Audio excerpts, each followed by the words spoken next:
Hello दोस्तों, तो आप सभी लोगों यूनिक सेंटर में मोस्ट वेलकम है। तो जैसा भाई बहुत सारे बच्चे के कमेंट्स कर रहे थे कि सर आप हमारे को क्या करो, जो सेकंड टर्म का मतलब जो भी 12th क्लास की माय इंडियन इकोनॉमी होती है उसके क्या करो चैप्टर वाइज का दोबारा शुरू से हमारे को हर एक चैप्टर्स को कवर करवा दीजिएगा, ठीक है। और जो भी हमारा क्या होता है मतलब एग्जाम के पैटर्न के बेस पे करवाना, लेटेस्ट आप मतलब सिलेबस के अकॉर्डिंग करवाना है। तो बहुत सारे बच्चों के आप लोग कमेंट्स देख रहे होंगे, यहाँ पर कमेंट्स आए थे ऐसा करके, ठीक है। तो ये सारे क्या आते हैं, मैंने कहा था चलो कोई दिक्कत नहीं भाई, बस थोड़ा सा अभी जैसे कि फेस्टिवल वगैरह चल रहे थे वहां पर तो थोड़ा उस कामों में भी हम क्या काफी बिजी थे। बट अब यहाँ पर क्या होता है कि अब आप लोगों को क्या करना पड़ेगा, जो भी इंडियन इकोनॉमी के जो चैप्टर वाइज होंगे ना वहां पर आपको वीडियो आपको कंटिन्यूसली आपको मिलना शुरू हो जाएगी। बट आपको थोड़ा सा आप लोगों को देखो क्या देखना है कि जो वीडियो भी थोड़ा सा लेंथी हो, क्यों? क्योंकि इस बार मैं क्या करूंगा, जितने भी आपके इंडियन इकोनॉमी के चैप्टर्स है उनको डिटेल के साथ अच्छे से फुल कंसेप्ट के साथ आपको पढ़ाऊंगा। वीडियो बेशक थोड़ी सी लेंथी रहेगी तो वो आप लोगों को मैनेज करना पड़ेगा। तो और हमेशा शुरुआत कैसे करेंगे, तो जो भी हमारे को यहाँ पर चैप्टर स्टार्ट करना पड़ेगा, जो भी चैप्टर स्टार्ट करेंगे तो उस चैप्टर में पहले देखेंगे कितने टॉपिक्स को हमें पढ़ना है, कौन सा टॉपिक कितना इंपॉर्टेंट है, कौन सा कितना नहीं है। तो हर एक जो वेटेज होगा, वेटेज के हिसाब से चीजों को यहाँ पर हम क्या करेंगे, कवर करेंगे, ठीक है। तो यहाँ पर आप लोग भी इस चीज को थोड़ा सा आप लोग ध्यान रखेगा कि किस तरह से हमें यहाँ पर करना है। तो आज की हम बात करेंगे यहाँ पर क्या होता है, चैप्टर हमारा फर्स्ट होता है स्वतंत्रता के समय भारतीय अर्थव्यवस्था। अब ये देखो जो चैप्टर होता है ना, ये स्टार्टिंग में ऐसा लगता है कि हम हिस्ट्री पढ़ रहे हैं, बट ये देखो हिस्ट्री नहीं होती है। एक्चुअल में होता क्या है, इंडियन इकोनॉमी की हिस्ट्री है। मतलब ये जो हमारी इकोनॉमी होती है उसकी हिस्ट्री के बारे में, कि आज जो हम यहाँ पर खड़े हैं, आज जो 2024 में हम यहाँ पर खड़े हैं, तो इसके पीछे ये जो सिनेरियो आज बना हुआ है, ये सिनेरियो रहा यहाँ पर किस तरह से हुआ, कैसे कैसे किन फेजेस में हुआ, वो सारा का सारा आपको इकोनॉमी का जो इतिहास होगा वो आपको इस पूरी की पूरी बुक में कवर करना पड़ेगा। इसीलिए क्या होता है, ऑलरेडी यहाँ पर बुकों को नाम में बुक के क्या नाम दिया है, इंडियन इकोनॉमिक। क्या करना है, इंडियन इकोनॉमी की आपको एक इकोनॉमी के बारे में जो अंडरस्टैंडिंग होगी वो आपको डेवलप करनी होगी कि कैसे कैसे हमारे जो फ्रेज थे उस चीज पे कैसे हम यहाँ पर आगे बढ़े हैं, ठीक है। तो अब देखो यहाँ पर हम बात करेंगे सबसे पहले कि इस पूरे के पूरे जो चैप्टर में हमें किन टॉपिक्स को कवर करना है और कैसे करना है, वो सारी चीजें। तो हमारे को देखो इस पूरे के पूरे चैप्टर में टोटल कितने हमारे पास 8 टॉपिक होंगे, और इस 8 टॉपिक को ही क्या करना है, हमारे को बहुत अच्छे से कवर करना है। तो पहला जो हमारा टॉपिक है वो क्या है, ब्रिटिश शासन के दौरान भारतीय अर्थव्यवस्था का शोषण। ये टॉपिक हम पढ़ेंगे कि जो ब्रिटिश शासन था तो उसके दौरान हमारी जो इकोनॉमी थी, क्यों?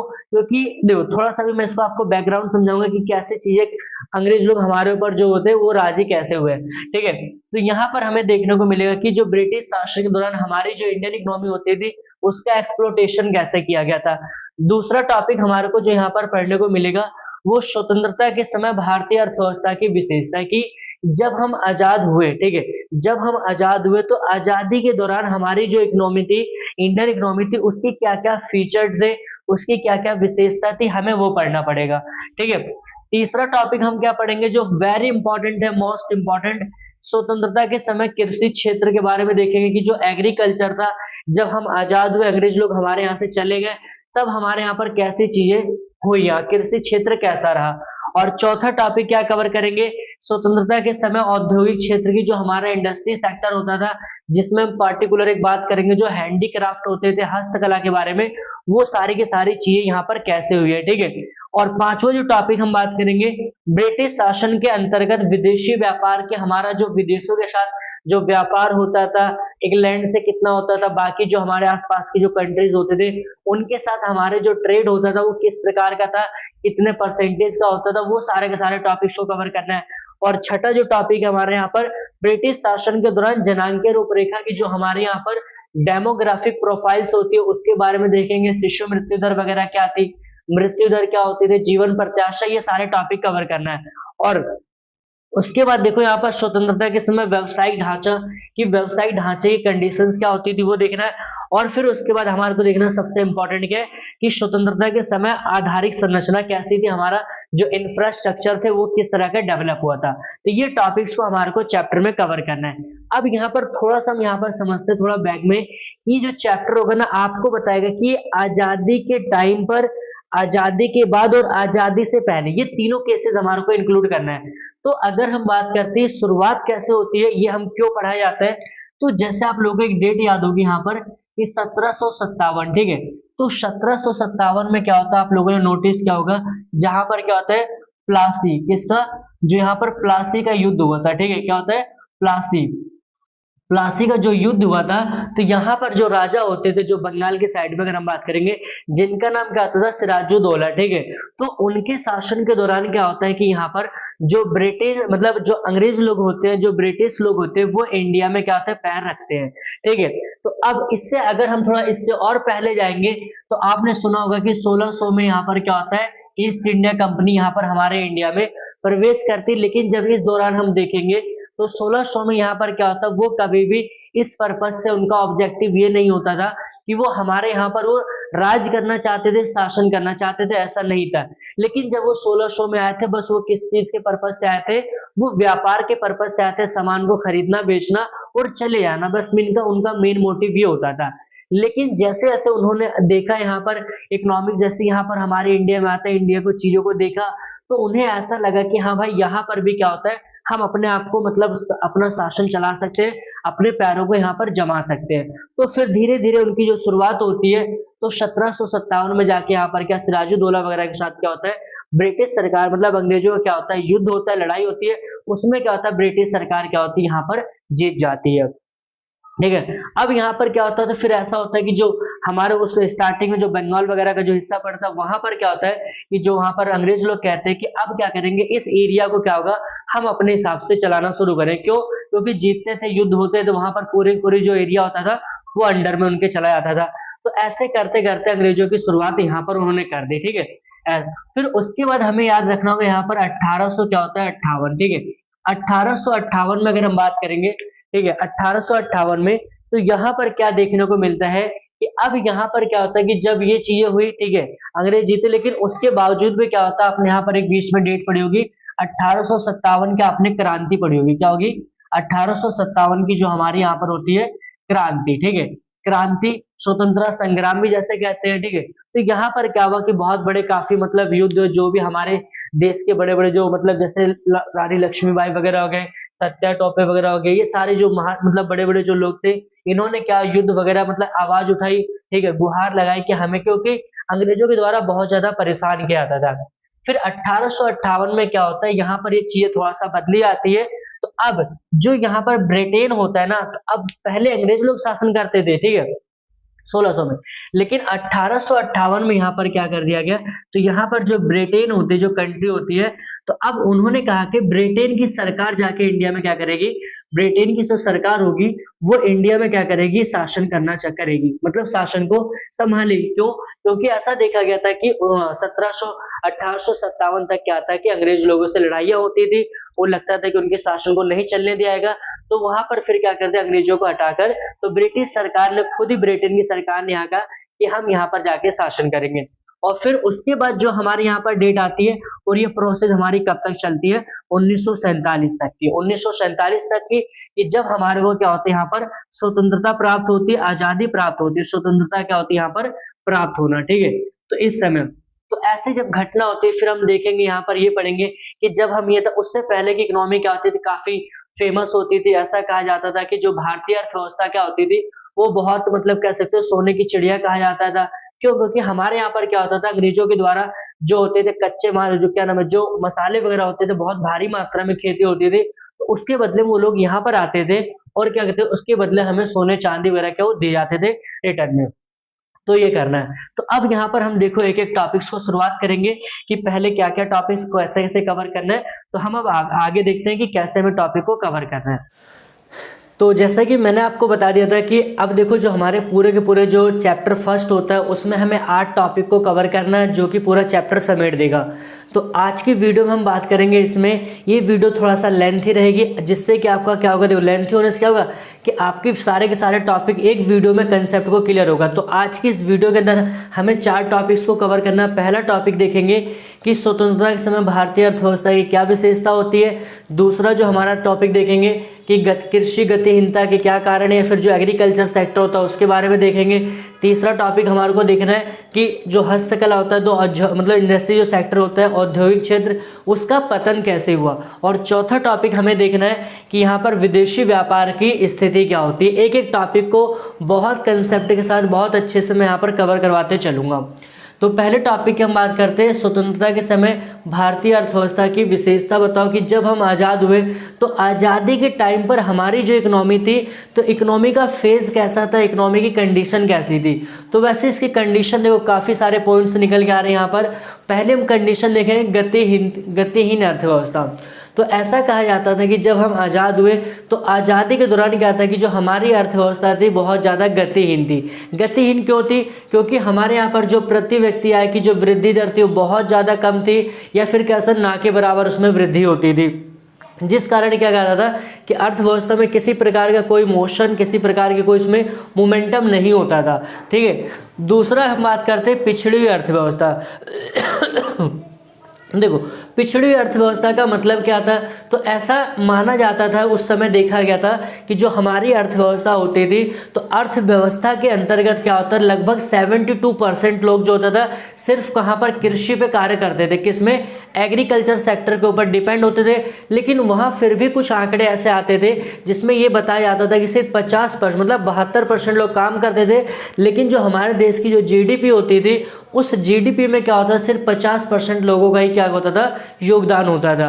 तो इससे क्या होता था कि हमारा जो भी एक हमारे इंडिया की जो पॉपुलेशन होती, जनसंख्या, काफ़ी भारी संख्या सिर्फ एक पर्टिकुलर सेक्टर पे काम कर रही थी।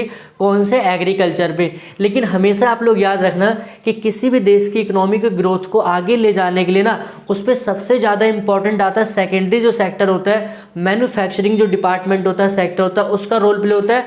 और यहाँ पर जो तृतीय क्षेत्र होता है, जो सर्विस सेक्टर कहते हैं, उसका रोल प्ले होता है। तो उसके मामले में भी हम क्या हो गए थे, बिल्कुल पीछे हो गए थे। इसके अलावा अगर हम बात करते हैं कि अगर जैसे कह रहा औद्योगिक पिछड़ापन, ठीक, औद्योगिक पिछड़ापन कैसे था? क्योंकि हमारे इंडिया के दौरान जब आपने देखा होगा अंग्रेज लोग आए थे तो कोई बड़ी बड़ी कंपनीज नहीं थी, छोटी छोटी कंपनी थी। ठीक है। और कोई भी ज़्यादा जो इंडस्ट्री जैसे लघु उद्योग वगैरह इस प्रकार कोई डेवलपमेंट नहीं हुआ था। क्यों? क्योंकि वो पूरी इंडस्ट्री को, हमारी तरफ से पूरी इंडस्ट्री को क्या बर्बाद करके चले गए थे। जिससे क्या होता है कि हमारे एक इंडस्ट्री सेक्टर की दोबारा से शुरुआत करना, दोबारा से नई ग्रोथ देना काफ़ी ज़्यादा क्या होता था, कॉम्प्लिकेटेड हो गया था। ठीक है। और चौथा अगर कृषि का पिछड़ापन देखो, कृषि का पिछड़ेपन का मतलब क्या था? तो ऐसा कहा जाता था कि जो अंग्रेज लोग जब आए थे तो जो भी हमारे को बेनिफिट होते थे एग्रीकल्चर सेक्टर से, तो वो लोग क्या करते थे, कभी हमारे किसानों के लिए, कभी हमारे देश में ऐसा सिंचाई के नई टेक्नोलॉजी को ले आना, या फिर कृषि में जो नए नए बीजों को होता उनका, मतलब किसानों के कह सकते हो हितों के लिए किसी प्रकार का कोई इन्वेस्टमेंट, किसी प्रकार का कोई निवेश वगैरह वो नहीं करते थे।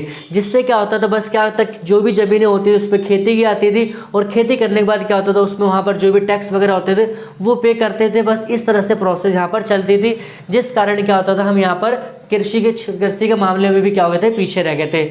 और इसके अलावा जो देखा गया था उसी समय आज़ादी के दौरान में अनियंत्रित निर्धनता कि ये सारी चीज़ें हो रही थी, तो जिसके कारण हमारे देश के अंदर क्या होता है, जो गरीबी का जो आंकड़ा होता है वो लगातार क्या बढ़ जा रहा था। अब क्यों बढ़ रहा था? क्योंकि लोगों को जो मूलभूत आवश्यकता होती है, जैसे भोजन हो गया, वस्त्र हो गया, और इसके अलावा जो भी शिक्षा वगैरह था, इन सारी चीज़ों क्या होता, बड़े पैमाने पर क्या था, अभाव होता था। ठीक है। तो काफ़ी यहाँ पर क्या गरीबी वगैरह का फेस करना पड़ा था। और जो लास्ट हमारा क्या देखा गया, आधारिक संरचना का अभाव था। अब ये आधारिक संरचना क्या होती है, इंफ्रास्ट्रक्चर, तो इसके अंदर दो पार्ट आते हैं। पहला अगर हम बात करेंगे तो जो पहला हमारा होता है यहाँ पर आर्थिक, दूसरा कहता है सामाजिक। आर्थिक में अगर हम बात करेंगे जैसे बैंकिंग सेक्टर हो गया, सड़क हो गया, यातायात हो गए, इसके अलावा अगर हम बात करेंगे रेलवे वगैरह हो गया। ठीक है।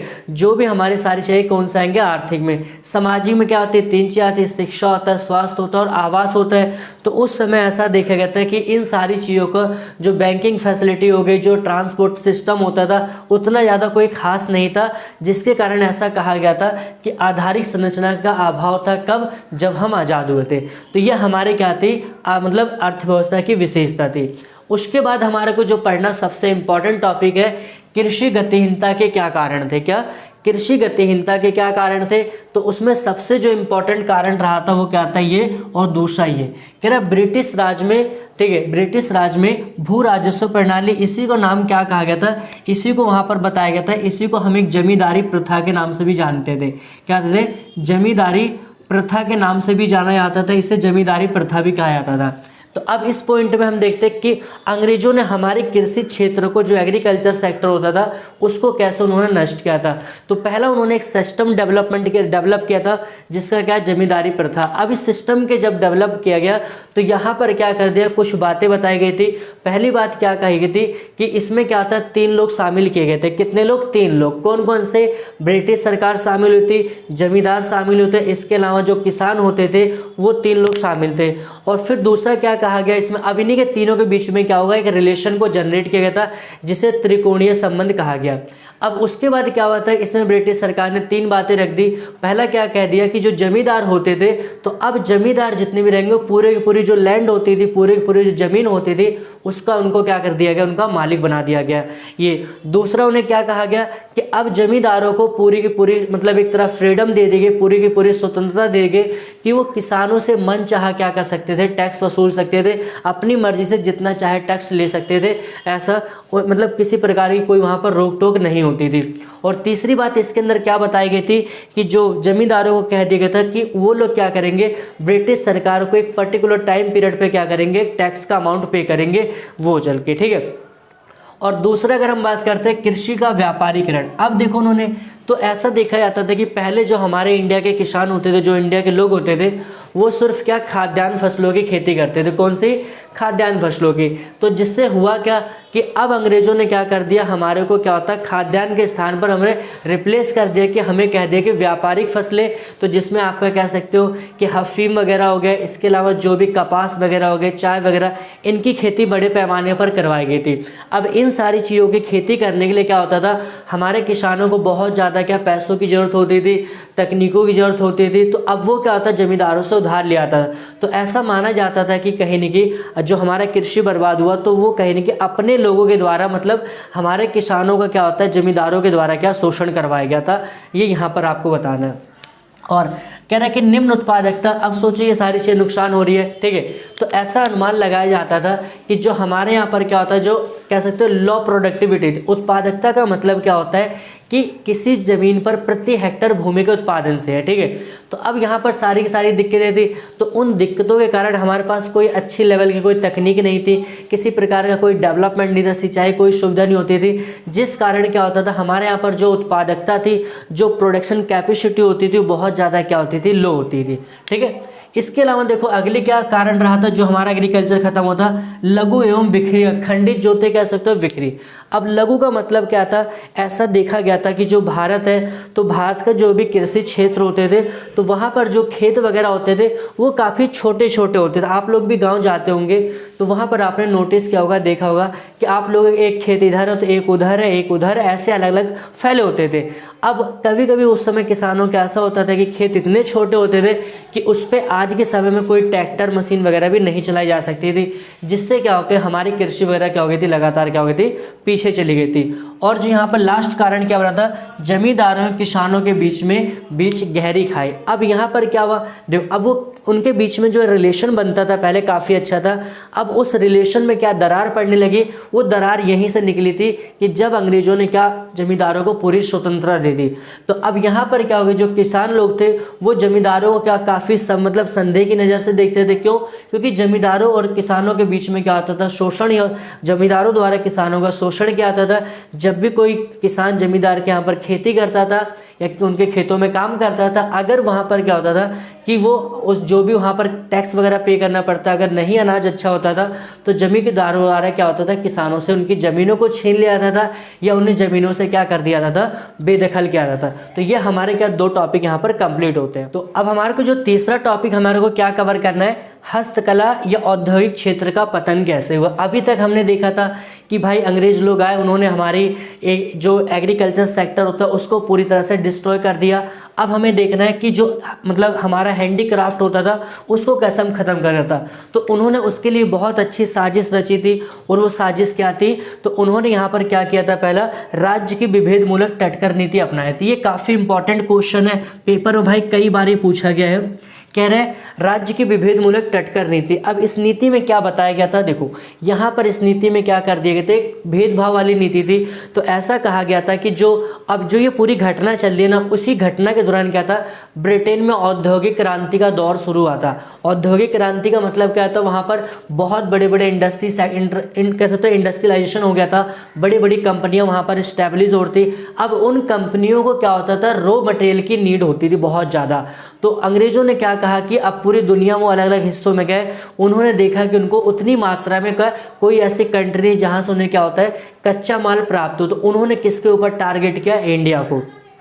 अब उन्होंने अपने फ़ायदे के लिए क्या कह दिया कि देखो हम क्या करेंगे, इंडिया से कच्चा माल ले जाएंगे तो हम उनको किसी प्रकार का टैक्स नहीं देंगे। और सेम यहाँ पर क्या कह दिया गया कि वो लोग मतलब ले जाएंगे, कोई टैक्स नहीं देंगे। तो जब इंडिया के लोग उनकी अगर सामान को, जो निर्मित वस्तु होती है, अगर उनका यहाँ पर बेचा जाएगा तो हम उनसे कोई टैक्स नहीं लेंगे। कहने का मतलब क्या है, को इनडायरेक्टली क्या होता था ना, हमें दोनों एंगल से हमारे को ही क्या करते थे, वो बर्बाद करते थे। क्यों, अब सोचो कच्चा माल हमारे पास सस्ते में खरीद के ले आ रहे हैं, तो इससे क्या हमारे को ना कोई टैक्स दे रहे बिना शुल्क के, ठीक है। और फिर वो लोग हमारे यहाँ पर आते थे, बिना किसी प्रकार का टैक्स देते थे, अपना सामान हमारे को भारी कीमतों में बेचते थे, ठीक है। तो ये कहने की विभेद इस नीति के कारण क्या होता कि हमारा हस्तकला क्या धीरे धीरे क्या हो गया था, क्यों, क्योंकि लोग डिमांड किसकी करने लगे थे, उनकी वस्तुओं की। इसके अलावा क्या बताया जाता है, राज दरबारों का लोप होना, ठीक है। अब राज दरबारों के लोप में क्या देखा गया था कि जैसे अब ये जो राज दरबार हमारे यहाँ पर आपने सुना होगा, बहुत बड़े राजा होते थे, जैसे आपने मुगल वंश हो गया, लोधी वंश हो गया, इससे पहले बहुत सारे वंशज हमारे यहाँ पर चले आ रहे थे। तो ऐसा कहा जाता था कि जो राजा वगैरह होते हैं, हाँ ठीक है, लड़ाई करते थे, जो दोता, ठीक है, लेकिन इनके द्वारा क्या करते थे, इनके जो महल वगैरह होते थे, तो उस महल के अंदर क्या होता था, जो भी हमारी हस्तकला की चीज़ होती थी, जो भी हाथों से बनाए जो डिज़ाइन होते थे, उसका वहाँ पर संरक्षण होता था। मतलब कि उनके जो दरबार होते थे वो क्या उसको संरक्षित करते थे। लेकिन जैसे ही अंग्रेज लोगों को हमारे इंडिया में क्या एंट्री होती है, तो वो लोग क्या होते हैं, राजा वगैरह जो होते हैं उनको मार देते हैं, और उनको मारने के बाद क्या होता है, जो दरबार वगैरह होते हैं उनको नष्ट कर दिए गए थे। और नष्ट करने से क्या होता था, हमारी जो हस्तकला होती थी उसका भी क्या हो गया, धीरे धीरे यहाँ पर पतन हो गया था।